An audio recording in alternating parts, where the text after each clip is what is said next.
In 3, 2, 1, takes a second.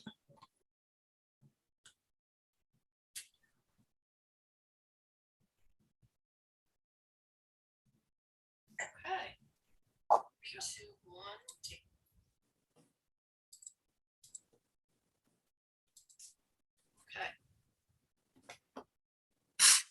Okay. We are ready whenever you are. Okay, I just lost you. Oh, You lost me? Yeah. You can hear her. You answered the question. I can see me. I can see. We I can see hear you too, Arnett. Can you see me? Because I can't see you now. Yeah, we can Noelle see. is not on video. Hmm? Noelle isn't on video. Nor is Marilyn. No, I'm not either. I'm gonna log in again because I've lost everybody. Okay. We're not, you can't hear us or see us? I can hear you, but I can't see you. Huh. Let me see. No, I don't have any options to do anything here.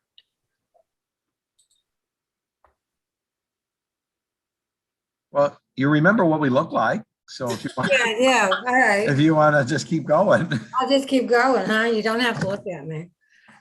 we're looking at you. No problem. Looking at you. I can't see any of you. Yeah, that's fine. If you don't mind, just, Yeah, no, that's fine. all right. Let's begin the meeting, town planning meeting tonight. It is 6:30. I'd like to call this meeting to order.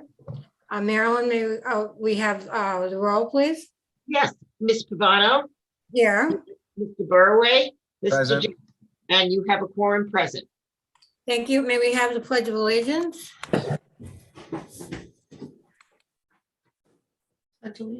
Pledge allegiance To the flag of the United States of America, to and to the the republic for which it stands, one nation, under God, indivisible, with liberty and justice for all. First item on the agenda, thank you, Attorney Denafio, for being with us tonight, is the AARP Living Community. I'm glad you're here because I think I have some questions on that too. My question on this community, we have more information in our packet and a letter from a town that is already involved in this. I think some of the concerns that I might have is, I don't know if you've had a chance to look this over. How restrictive is this whole situation to the town of Cheshire? I mean, can they make decisions for us, or are we totally in control of this if we go along with that? I have a vague understanding of the AARP, AFLCI, whatever they call it, for age-friendly livable community. Right, If you look at the information on the AARP website, it's pretty vague. right, that's true. Application process, and then there's an action plan that supposedly identifies services and programs based on the needs identified in the Cheshire community. So you'd have to do a community assessment, identify specific needs, and implement that plan. So, it's a pretty, I haven't looked at the policy book. There's reference to a policy book in the materials on the website. But right now, the information that I have available to me is pretty vague about exactly what an age-friendly livable community is and what the benefits are of applying to and being designated as an age-friendly livable community. Okay. I know, Arnett, you said the application or whatever you contract is quite lengthy. I wouldn't feel comfortable with going into that unless, our attorney had a chance to look at that. We can absolutely send that to Jeff and have him look at it. My understanding after speaking with Stephanie and Michelle several times is it's more of a certification program. And the only penalty if we don't do a particular project or meet a particular goal is that we don't reach that point towards certification. but I'll have the actual agreement and get that from Stephanie, and Jeff, I'll send that to you. And then after we do that, we'll bring it up at the next planning committee meeting for your discussion and possible action. Okay, Jim, do you have anything that you'd like to add to this? Not really. I just would say that from the document that we received in our packet, it says that it's the membership is free and voluntary, which to me would indicate that it's not like a program that we are that the town is going to be kind of encumbered by in any way, if that's the right word.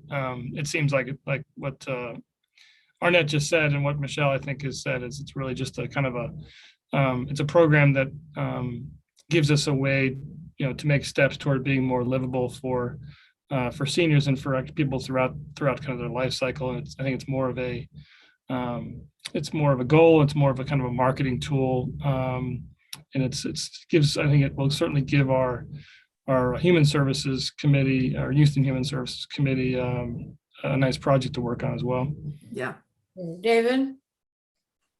I agree, and I think Arnett hit it right on the head. There isn't a penalty. If we decide that we don't do whatever the criteria is and meet the metrics they want, then we just don't get that designation. I think the designation would be nice, and I think the more we can go towards that, I mean, they're not going to tell us, well, you have to, build 2 more senior centers. We're just not going to do it.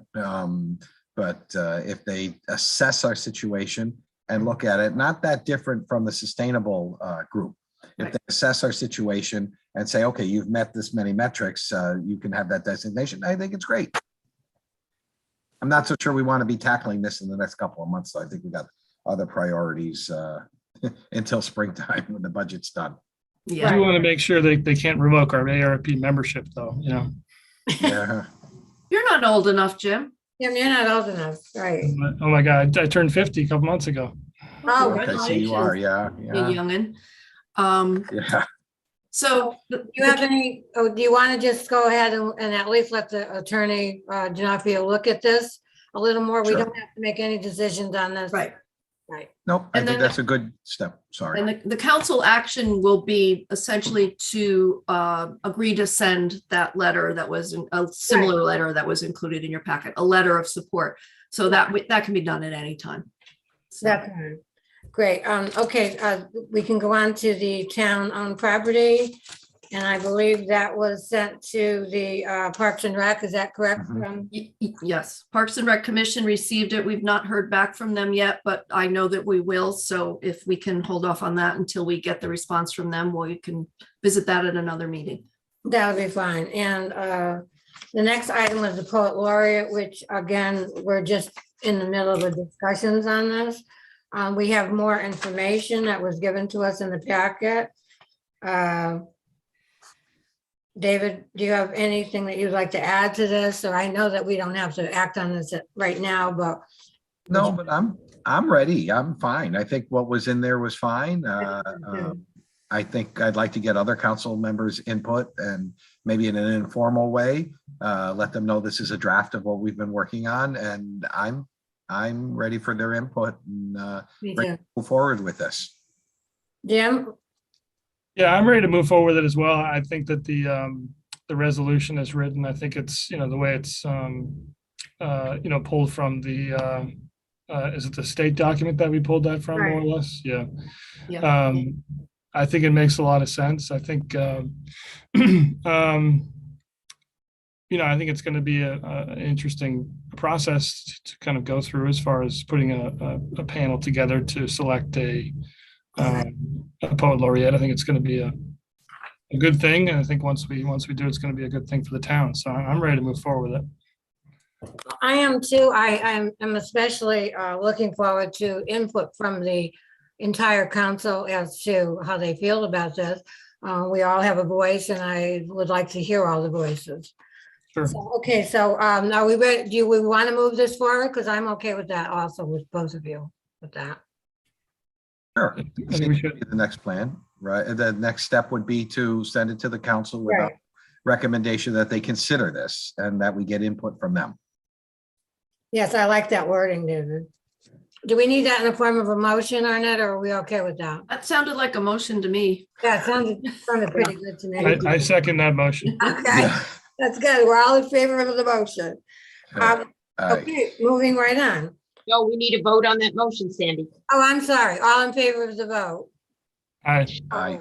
Oh, Thank you. all right. Thank you, Marilyn. The last thing we have, and we have Attorney D'Onofrio here to discuss the RFP for the Labor Council.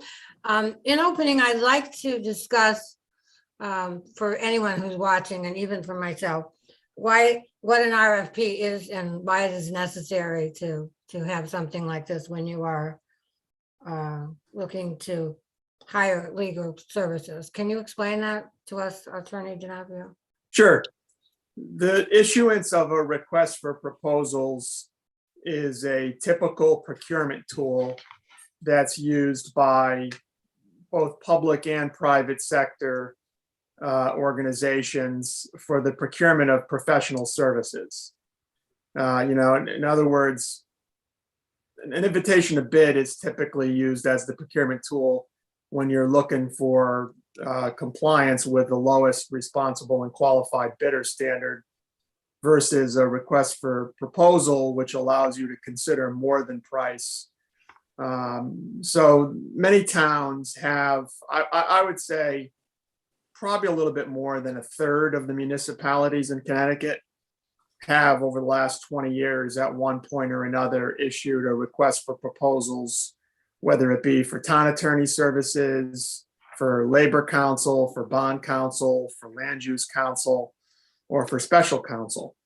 So what the request for proposals does is it gives the town the ability to lay out for potential respondents the qualifications and experience and skill sets that the town is looking for in potential counsel, and then give the town the ability to do an apples to apples comparison based on a uniform format for response that includes both pricing and experience with similar services in other Connecticut municipalities. So it's kind of a best practice in terms of going out into the market, seeing who the qualified participants are that would be interested in doing work with the town and what they would charge for their services. And quite frankly, getting a project approach. How do they approach how they would deliver services to the town? Okay, David Bowery, do you have any questions of Attorney D'Onofrio at this point? No, I think it's pretty clear that we've had the same labor council for a while. We may continue with the same labor council. We may not. I think it just would be smart for us to go out and see what's available in the marketplace. And we did very well going out into the marketplace for a new town attorney. And I think we will successfully go out to look at what's available for us in representation for our labor council.